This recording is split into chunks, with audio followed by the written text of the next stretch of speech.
Diwakari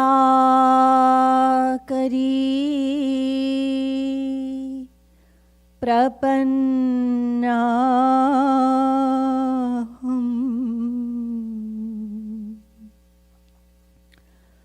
Guru Pada Ravindayo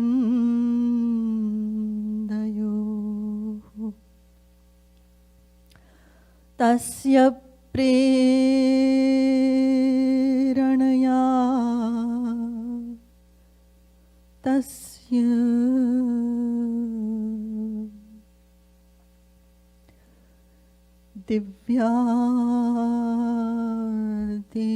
Divyadesham Vadamyaham Mannatha Shri Jagannathu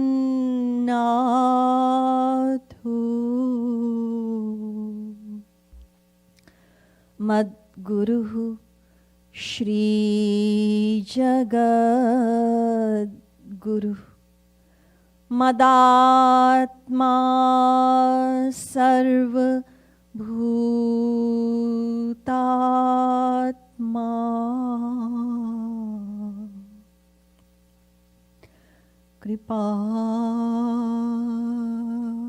Kripalu Gurave Namaha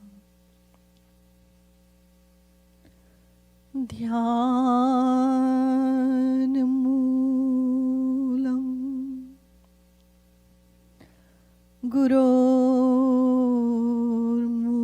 Gurormurti Puja Moolam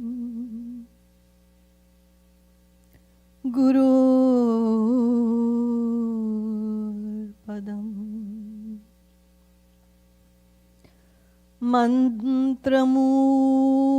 Mantramulam Guru Vakyam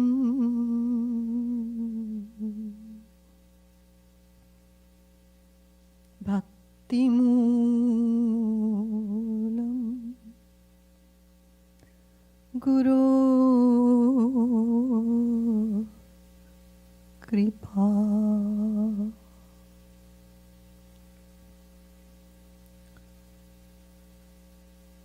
Hridam bhoji Krishna Sajal jaladashyamal tanuh Sarojakshah Sragvi Mukuta Katakadya Bharanvan Sharad Rakanath Pratimavadanah Shri Muralika Vahandhiyo Gopi Gana Parivritah Kumkumachitah Yo Brahmanam Vidadhati Purvam Yo Vai Vedanscha Prahinoti Tasmai Tagvang Hadevamatma Buddhi Prakasham Mumukshurvai Sharanamaham Prapadye.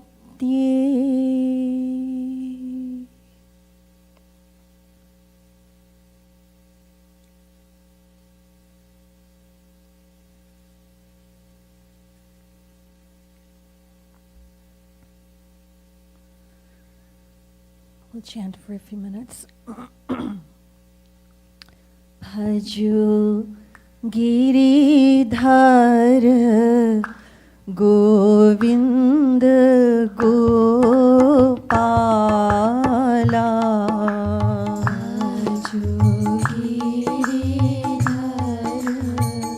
Govind Gopala भजो गिरिधर गोविंद गोपाला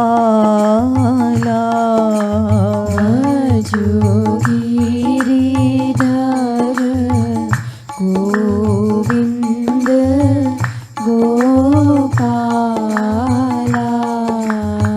भजो गिरिधर गोविंद गोपाला भजो गिरिधर गोविंद गोपाला भजो गिरिधर गोविंद गोपाला भजो गिरिधर गोविंद गोपाला भजो गिरिधर गोविंद गोपाला भजो गिरिधर गोविंद गोपाला भजो गिरिधर गोविंद गोपाला भजो गिरिधर गोविंद गोपाला भजो गिरिधर गोविंद गोपाला भजो गिरिधर गोविंद गोपाला भजो गिरिधर गोविंद गोपाला भजो Giridhar Govind Gopala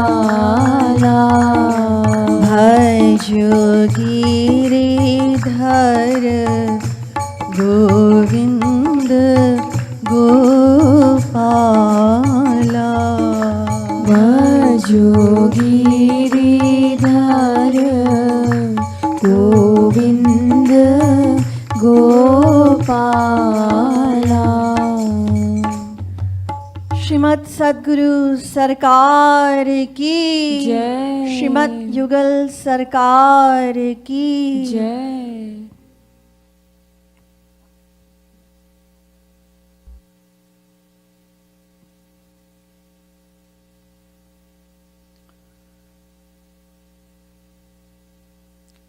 Dear devotees of Sri Maharaj Ji, respected viewers, Radhe Radhe.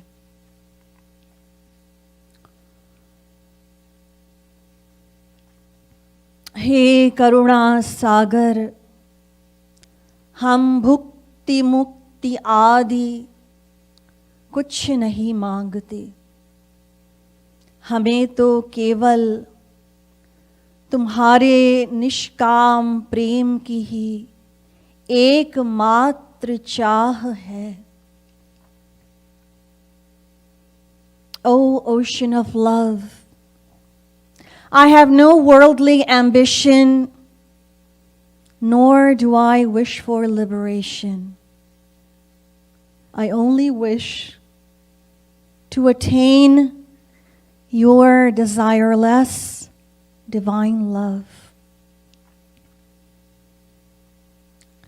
नित सेवा मांगू श्यामा श्याम तेरी न भुक्ति नाही मुक्ति मांगू मैं नित सेवा मांगू श्यामा श्याम तेरी न भुक्ति नाही मुक्ति मांगू मैं बाढ़े भक्ति निष्काम नित मेरी न भुक्ति नाही मुक्ति मांगू मैं ओ Shyama Shyam I desire for your divine servitude. I do not desire for bhukti or mukti.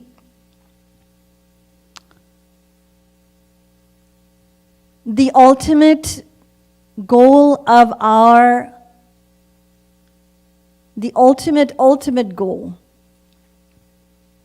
the goal of our devotional life as sadhaks, as devotees, is to purify our heart, reach that state of complete surrender to our Guru, as Shri Krishna has described, Mamekam Sharanam Vraja, complete surrender at the lotus feet of our Guru. And upon total heart purification, then our Guru will bestow Swarup Shakti in our heart, impart that divine power upon us, and then we will receive the divine darshan of Sri Radha Krishna. And when God appears before a soul, then he asks, Var mango, ask for your boon. So the highest attainable goal of an aspiring devotee is seva, servitude. Sri Gauranga Mahaprabhu Ji in the Ashtapadi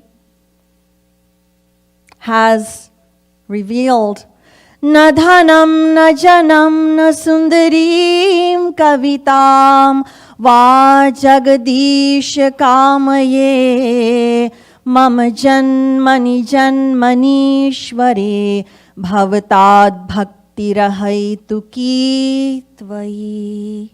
Ashtapadi, Shikshashtak, one of the 8 essential teachings of Gauranga Mahaprabhu. O Jagadish, meaning, O creator and protector of this world, I desire your selfless divine love. I do not desire worldly luxuries or wealth. I do not desire children. I do not desire disciples, students. No. I do not want or wish for a big name, fame, or even a big following. No. I do not desire worldly lust. No. I do not wish to become famous as an artist, a poet, or even a writer. But what I do desire is that in every life, I wish to receive your ahaituki bhakti, your selfless divine love.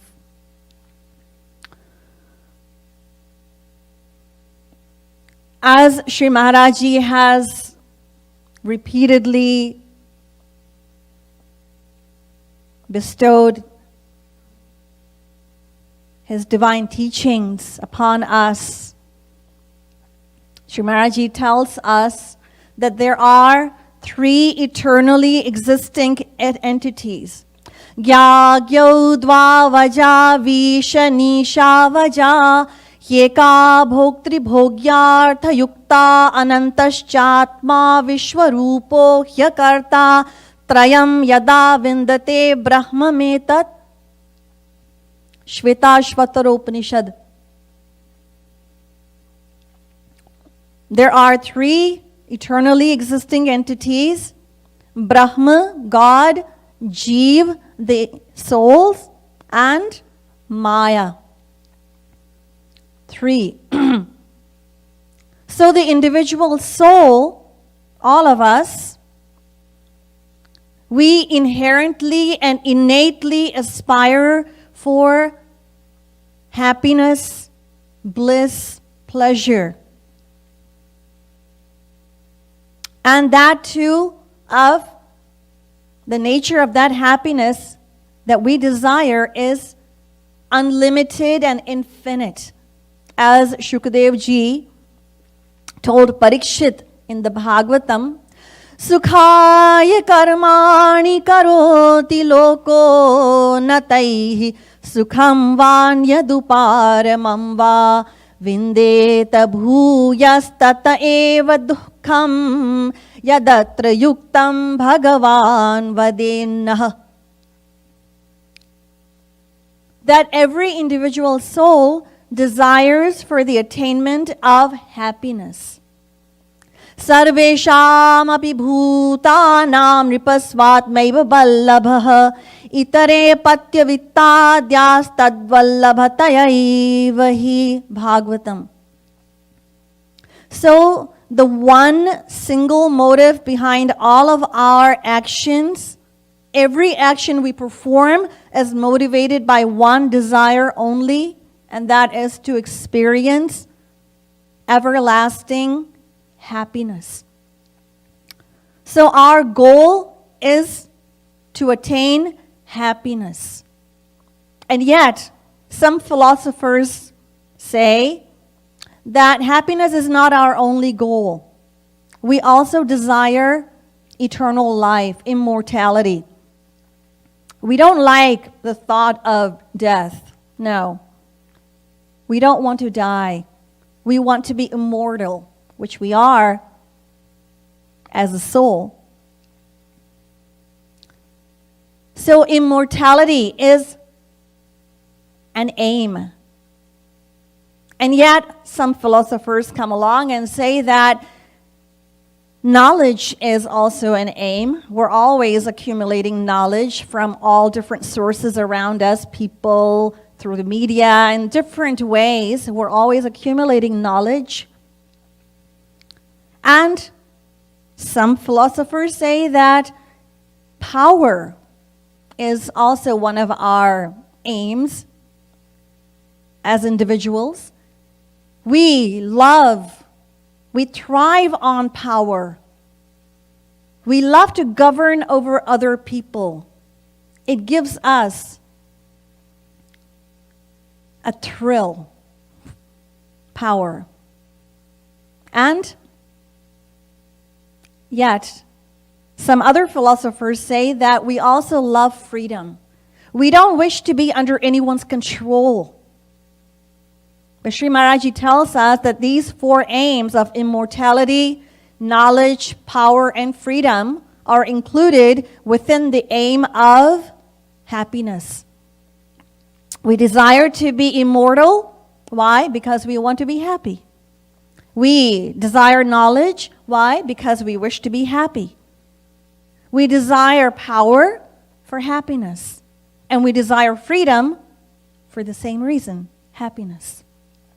So happiness is the ultimate goal of every soul. And so we are the soul, and besides us, there are two entities, God and Maya. And yet, some philosophers say that happiness is not our only goal. We also desire eternal life, immortality. We don't like the thought of death. No. We don't want to die. We want to be immortal. We want to be happy. We desire power. So in any given lifetime, depending on the knowledge or the understanding that an individual has, they will either be inclined toward God, toward divinity, or they will be inclined either toward God or the world.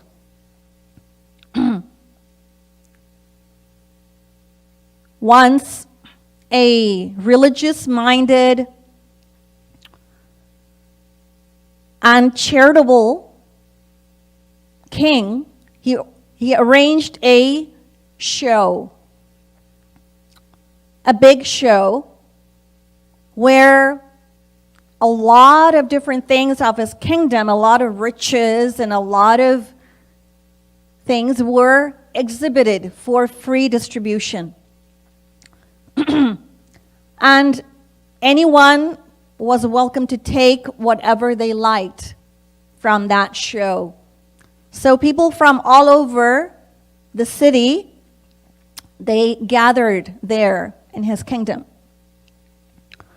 And some people took clothes, and some people took other riches and different things, ornaments, etc. And everyone that was there was highly satisfied, except for this one wise old lady. She was dissatisfied. She wasn't satisfied. She did not take anything from the storehouse. So the minister, he went to the king and he said that everyone was highly satisfied except for this one old lady. She said that she didn't want anything and that she wanted to speak with the king. So the king went on the back of the elephant to see the old lady.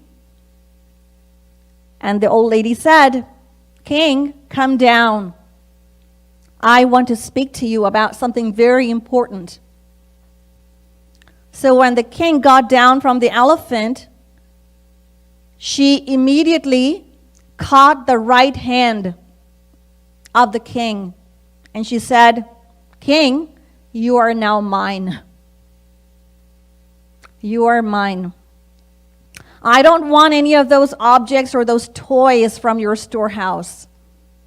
I want to possess only you. So the whole wealth of your kingdom, of the state, it belongs to me. Why? Because now you are mine. Because you are mine. You have become mine." So the point here is that ignorant people who don't have proper or don't have knowledge of the scriptures, what do? They entertain worldly desires and run after objects of the senses where there is no satisfaction, no contentment whatsoever. They become a beggar of beggars by becoming a slave to their desires. And those who have received understanding and knowledge, they renounce those mundane desires and strive to only possess God. Because once they succeed, then all of that spiritual wealth in the form of divine love, it becomes theirs. Yes. So, depending on one's understanding, a person will either gravitate or be inclined toward God or the world. So, in these lines, I have no worldly ambition. The word is bhukti. Bhukti means the pleasures of the objects of our five senses, of sight, smell, sound, taste, and touch. The pleasurable union of our physical senses of perception with their desired objects is known as bhukti. So there are 5 kinds of desires limited to our 5 physical senses. So the desire to see, our eyes, our nose, our ears, our palate, and our skin. So the subject of the eyes is form, the subject of the ears is sound, the subject of the nose is smell, the subject of the skin is touch, and the subject of the palate is taste. So we have been wandering within the field of the subjects of our 5 physical senses since eternity. And the subject of each physical sense of perception is unlimited, as Sri Maharaji tells us. For example, sight. Seeing, yes. If someone is asked, have you seen America? No. How about England? No. Canada? No. Another person says, well, I have seen everything. I went to New York, yes, and I saw everything. Really, you saw everything. However big the United States is, if you have seen every house on every street and every object of every house in the entire country, of course, can one claim that they have seen everything. And even if they do, although it's impossible, but even if they do, even so, there's so much else to see.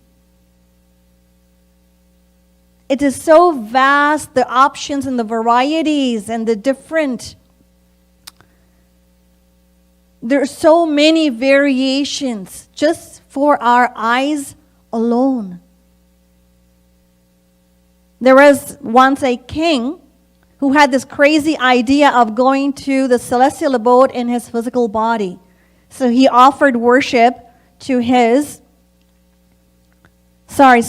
to his guru Vishwamitra, and pleased with his service, Vishwamitra invited him to ask for a boon. So the boon he asked for was, I want to go to Swarglok in this body. So Vishwamitra said that that's not possible. You can go after death, of course, but not in this physical material body. You need a celestial body to be able to enter. So he insisted that he wanted to see Swarg in this physical material body. So Vishwamitra said, all right, well, the powers, the siddhis that I have acquired through austerities, I will utilize those to send you. So when sage Vashisht, when he heard that Vishwamitra was going to do such a thing, he thought that that was a bad decision because that would set a bad precedent. And so Vishwamitra, he used his power to send the king towards Swarga. And sage Vashishta, he used his power to stop the king. And the king started descending, started falling. So Vishwamitra, again, he used his power to stop the king from falling, and he became suspended in midair. And then, that is where Vishwamitra, he created a new Swarga for this king, Trishanku. So, there's so many things, and over the course of our uncountable lifetimes, that is what we have done. It's just, we have just been slaving away. That is all we have done. Yes. This universe has no limit. There are 3 billion suns in the Milky Way galaxy. And each of those are thousands of times bigger than our sun. And there are uncountable galaxies. No scientist has ever known the extent of them, and nor will they ever know the extent. No. And there are uncountable infinite planetary systems, Brahmans created by God, how much are we going to see? So Vedavyasji tells us, Girir Mahan, Girerabdhir Mahan, Abdhir Nabho Mahat, Nabasopi Param Brahma, Tatopyasha Duratyaya. This disease, this sickness of desires is never ending. So Vedavyas, through this Veda mantra from the Chandogya Upanishad, tells us that mountain is big. Yes, bigger than the mountain is the ocean. Even bigger than the ocean is the sky. And the biggest is God. The greatest is God. Yasmat param na paramasti kinchit. God is the greatest. And yet, Vedavyasji, through this Veda mantra, tells us that there is something even greater than God. Our desires. Our desires are even greater because once we experience fulfillment, then what happens?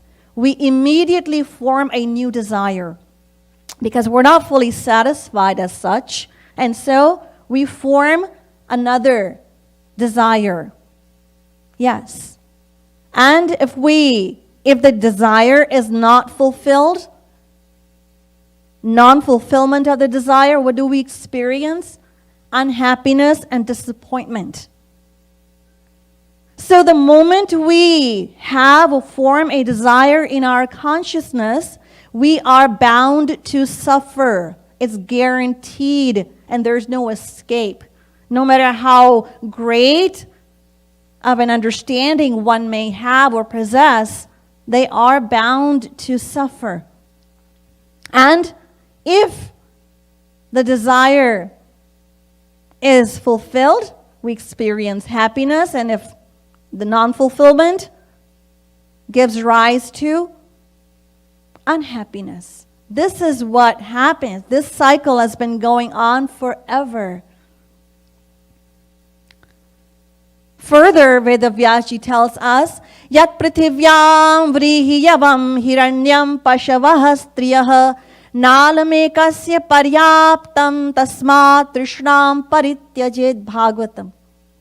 That if a person was given all the objects of his desire, he was made the emperor of not only this Brahman, but uncountable Brahmans, even so his desires will keep on multiplying endlessly.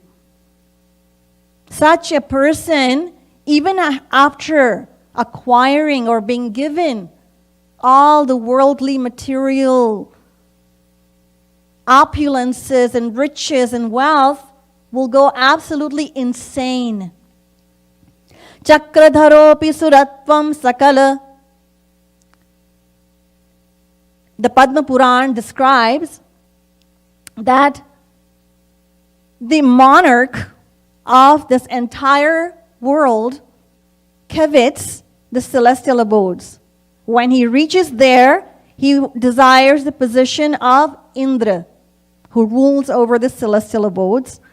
And even after becoming Indra, it is not enough.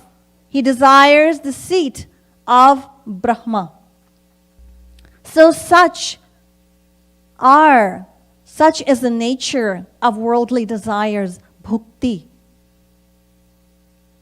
So even in the celestial abodes where the material luxuries are much superior to what we experience on this earth planet, and yet all the Maya defilements even exist over there. There's agitation, restlessness, tension, disappointment, on and on. Even there.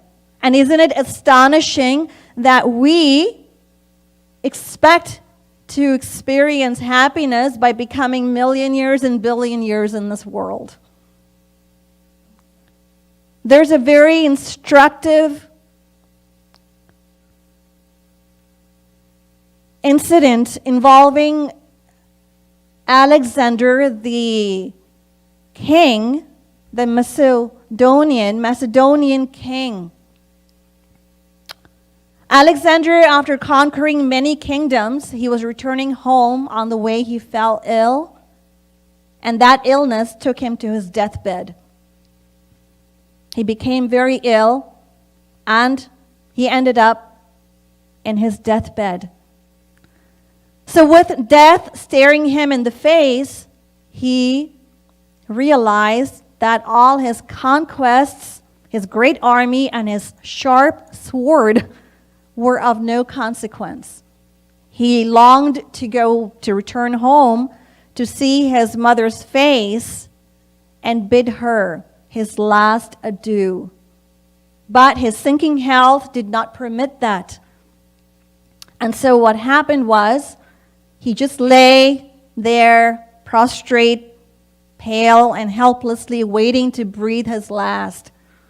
He called his generals and said that I have 3 wishes that I want you all to carry out without fail. And what are they? The first is that my physicians alone will carry my coffin, number 1. Number 2, when my coffin is carried, the path leading to the graveyard be strewn with gold and silver and all the precious stones from my treasury. And number 3, my hands should be dangling out of the coffin. So everyone gathered there was wondering about the strange wishes of the king, but no one dare bring up a question to him. Anyway, so he was finally asked by one of his favorite generals, and he said that for my first wish, I want my physicians to carry me, my coffin, to tell people that physicians or doctors cannot really cure anyone. They are powerless and they cannot save anyone from the clutches of death. So let people know to not take life for granted. The second, strewing the path with precious stones, gold and silver, to tell people that not a fraction of gold will come with me. Not a fraction. I spend my entire life earning all those riches and nothing. I cannot take anything with me. So it is a sheer waste of time to chase wealth. And third, my hands, I want them to be dangling out of the coffin, because to show the world that I came into this world empty-handed, and empty-handed I go from this world. Empty-handed I go from this world. Yes. So the point here is that if worldly, sensual objects were actually our true, or were the source of true happiness, then we would have been satisfied by now. But it is not like that. We would have been satisfied by now, but it is not like that. What could this mean? This means that the finding of our mind is something else, and the urge of our inner conscience is something different. Just like a few months old baby, when he's hungry, he cries. But not knowing the cause of his discomfort, he tries to console himself, and according to his mental decision, he puts a toy in his mouth. For a moment, he thinks he is consoled, and in the next moment he throws the toy and starts looking for something else. That is exactly our situation. Our mind does not know. Our mind does not know anything about our real inner urge. But due to the constant feeling of dissatisfaction caused by the inner demand, our mind tries to give all of these worldly trinkets to the soul. But because these trinkets are not our true desire, what happens? We can never be satisfied by any standards of material achievements, none whatsoever. We cannot. So, our mind does not recognize, and therefore it is under this illusion that these worldly objects are perhaps the answer. No. Because what the mind perceives and what our inner conscience desires are two different realities. They're completely different realities. Yes. So the mind is always under this illusion. To illustrate this point, there was once a man who went to visit India, and everything he saw there, he found it very fascinating. For someone who was born and brought up in India, for this man, everything was rather unique. So he saw a situation he had never seen before. How people of the villagers, they purchase their vegetables. So, as we know, in India, they just spread a piece of cloth on the side of the road, and then they pile different kinds of vegetables. So this visitor to India, he sat down and started watching the comings and the goings of people. And he saw how each person that came to the vendor, how they checked each vegetable and how they bargained with him. And he saw that everyone that came to the vendor, even though they bought according to their tastes, they bought from a different pile, but they also bought from this one pile. And he thought that whatever it is, everyone's buying it, must be fabulous. I'm here to experience everything about India, so I must experience that vegetable known as mirchi in Hindi, a hot chili pepper. So then he went to the vendor and he said, "Give me a lot of this." So he took it, sat it in his lap, and with great expectation, he took one out and he chewed it and swallowed it. You can imagine the sensation. It's like way hotter, the Indian chili is way hotter than the jalapeno here. So his face was beet red, his mouth was on fire, his ears were smoking, water, his eyes were tearing, but that didn't stop him. He reached in the bag for a second one. And a third one. And the vendor was watching, and he said to him, finally, "What are you doing? I can see how much these chilies are causing you pain." Yes. So the innocent man said, "Well, I'm looking for a sweet one." He said, "I'm looking for a sweet one." We are that innocent man in the story, because every day, day after day, week after week, year after year, that is exactly what we are expecting, is perfect experience of happiness from a world that doesn't offer it. But we keep looking with full hope and expectation that it does exist. It does exist. We keep looking. But it doesn't matter what we do, how hard we try, and how much we struggle. If it doesn't exist, we're not going to get it. It's really that simple. We're not going to get it. So it doesn't matter how many classes we take to perfect our relationships.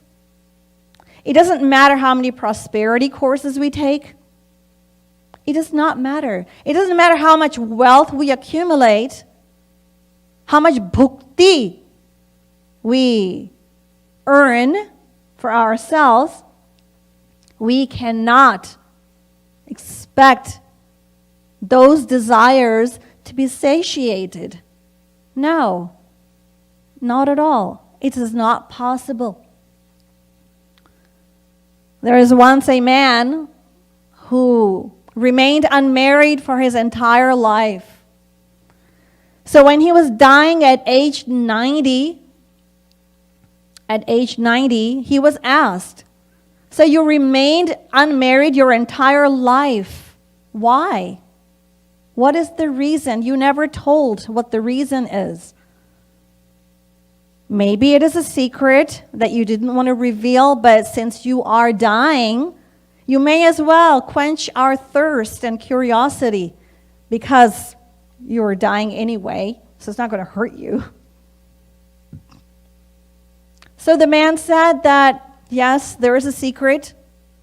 It's not that I'm against marriage.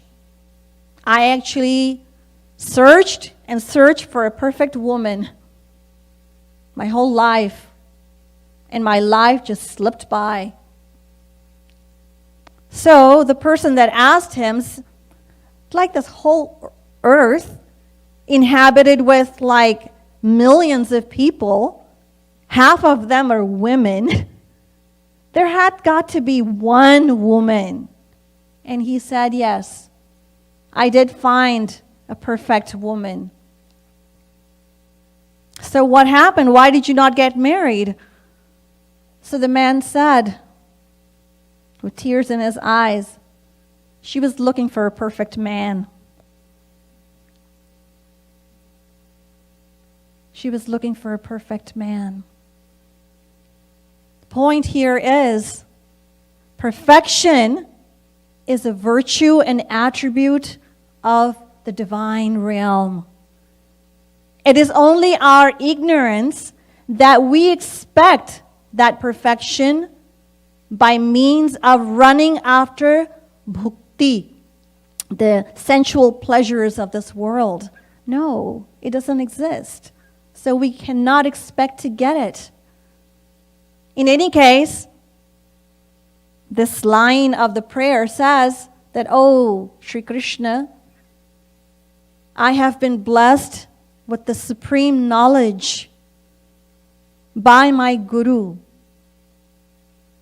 by my divine Guru, Jagat Guru Sri Kripaluji Maharaj, my beloved Sri Maharaji, and I have accepted, embraced, and I know that knowledge now, and I don't want bhukti.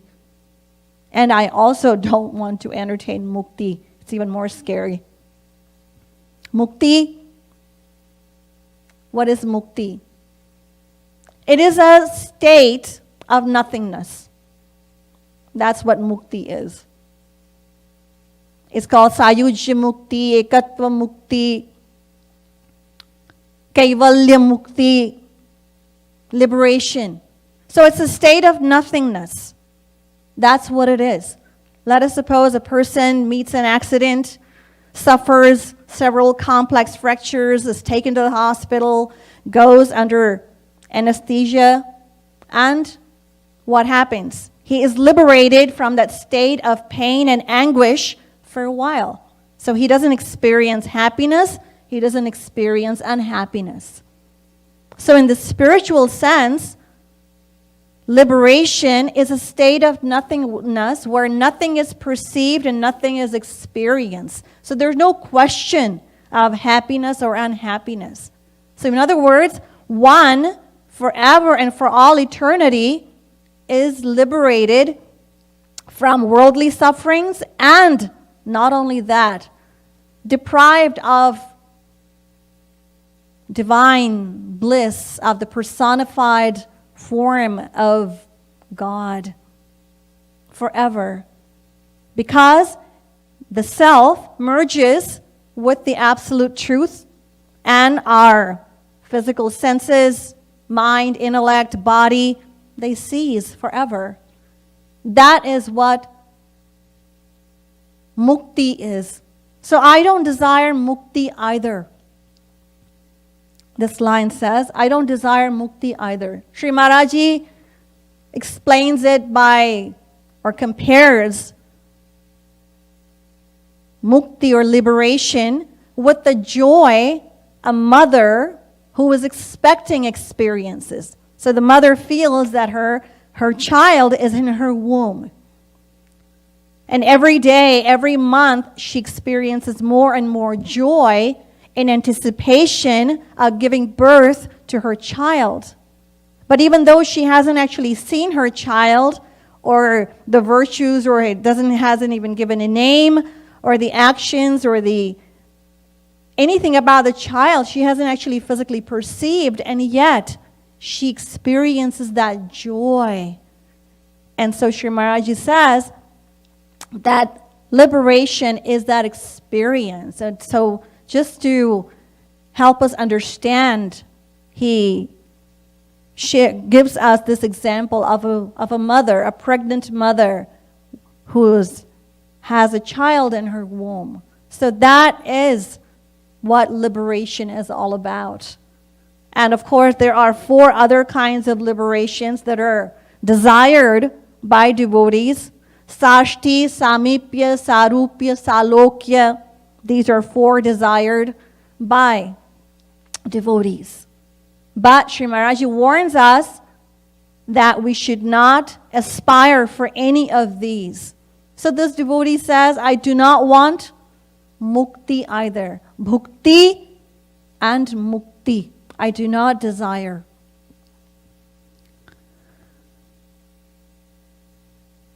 So, what do I desire? Oh, Shri Krishna, I desire your selfless divine love is what I desire. Selfless. Selfless meaning loving Sri Radha Krishna without expecting anything in return. Loving them unconditionally without imposing any kind of demand on them, while at the same time retaining the understanding that our bhakti or anything we do is or should be for their pleasure, for their happiness. Whatever makes them happy, that should be our goal. That is the essence of nishkam bhakti.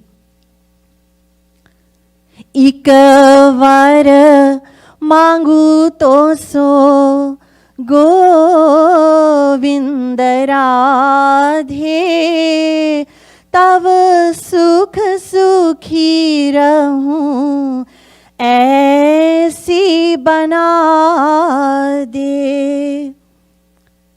We learn from the life of Bhakti Shiromani Prahlad, when God appeared as Narsingh Bhagavan to protect Prahlad against his father's wrath, killed Hiranyakashipu, and thereafter the Lord invited Prahlad to ask for a boon. Prahlad bhadra bhadram te prito ham te surottamah varam vrini shwabhimatam kamapuro smayaham nrinam. Prahlad asked me for a boon. So Prahlad said to the Lord, if I may have your permission, I'd like to say something, because I'm only a small child. Chota muh badi baat. I don't want to offend you. So if I may have your permission, God said, of course, go ahead. And he said, Vimunchati yadaka manavo manasisthitan tariheva pundarikaksha bhagvatvaya kalpate. That, my Lord, I do not want anything from you. Because if a person can get rid of all desires, then they will become like you, God. They will become like God. So the Lord said, no, you should ask, because you're just a child, so you don't know. Whenever I manifest myself, I always ask. So you ask. So Prahlad asked for a boon. Yadirasisha me kaman varan svam varadarshapha kamanam hridya sanroham bhavatastu vrine varam. So he asked for a boon. And he said that if you insist rather that I should ask you for a boon, then the boon that I desire from you is that I want you to make me desire less. That is the boon I desire from you, O my Lord. So desirelessness is the adornment of the heart of a nishkam, a selfless devotee. Only thinking and only desiring and only aspiring for the happiness of Sri Radha Krishna. So love is given from our side. It is given from our side. And however much we love, then ye yatha mam prapadyante tans tathaiva bhajamyaham. Then the Lord will reciprocate our love in exactly the same way, with the same sentiments, to whatever degree that we love and we surrender. That is exactly, they will reciprocate our love. It is their promise. So our goal should be to focus only on loving them. That's it. Ramakrishna Paramhans, he had developed cancer of the throat. So everyone around knew that the saint's death was imminent, but he had earned great renown as a saint in Calcutta and in Bengal, as a saint who had transformed many lives. So people went to him and said, "You have attained perfection. You have attained perfection. To get rid of cancer is a child's play for you. So just go to the Divine Mother and ask her to treat you, and your cancer will be gone. She'll cure you." What is something so trivial as cancer for someone like yourself who is capable of removing Maya from the heart of souls? So to this, Ramakrishna Paramhans, he sternly replied, and he said, should I divert my mind from thinking about and remembering and loving my Divine Mother for the sake of this wretched body? I have loved her with a desire to serve her. I'm not going to engage in such pettiness and expect her to serve me or take care of me, my body. No. And even if I'm cured, of course my body is going to perish one day. Whatever the time is that's destined, it will happen. So, nishkamta. That's why Sri Maharaji advocates, tells us that that is and should be our goal, our sadhana. The goal of our sadhana should be that. Because that is the highest sadhana. To desire the happiness of Hari and Guru is the highest kind of seva that one can expect and offer to Hari and Guru.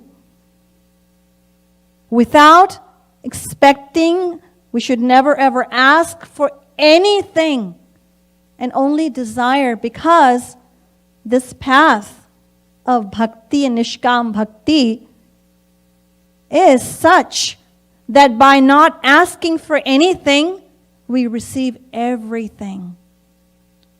That is the beauty.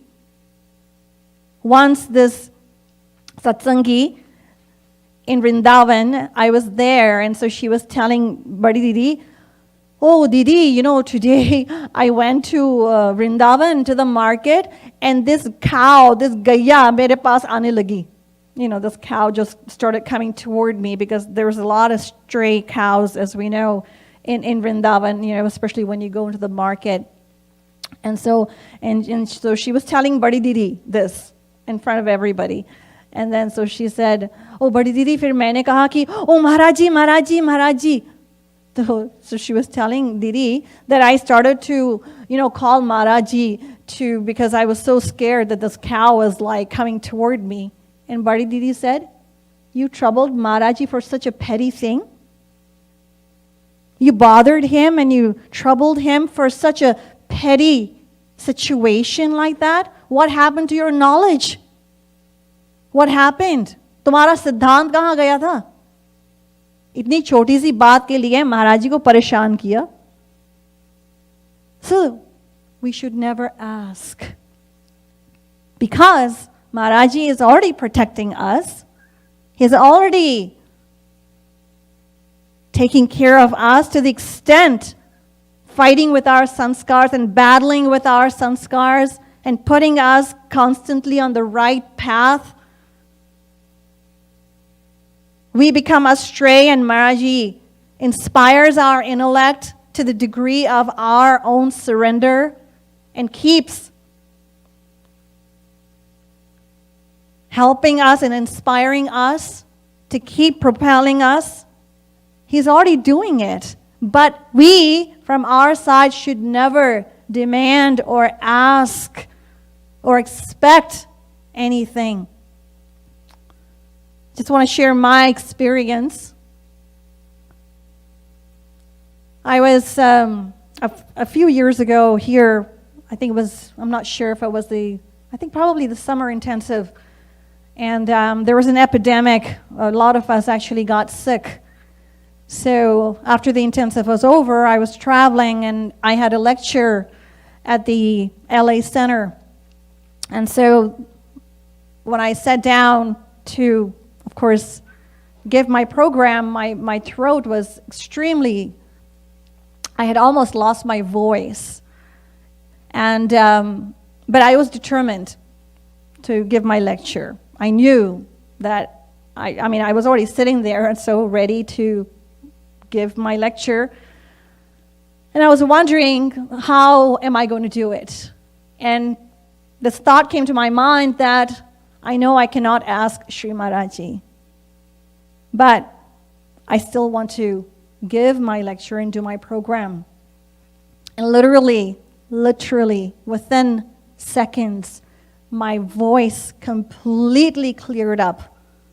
It cleared up for 2 hours of that program. And I was able to chant, I was able to deliver my talk, and lead the entire satsang. The point is, we should not demand, ask, but only desire one thing, and that is seva. And the highest kind of seva is to make sure, to strive for, to see them smile always. And by heeding Sri Maharaji's divine teachings, by embracing and sincerely practicing Sri Maharaji's divine teachings. So, na bhukti nahi mukti mangu main, nit seva mangu. So in this way, by practicing this sadhana, and by offering everything we have at the lotus feet of our Guru, we will earn the highest goal of our devotion, sadhana. श्रीमत सद्गुरु सरकार की, श्रीमत युगल सरकार की जय। जय श्री राधे, जय जय श्री राधे, जय जय श्री राधे।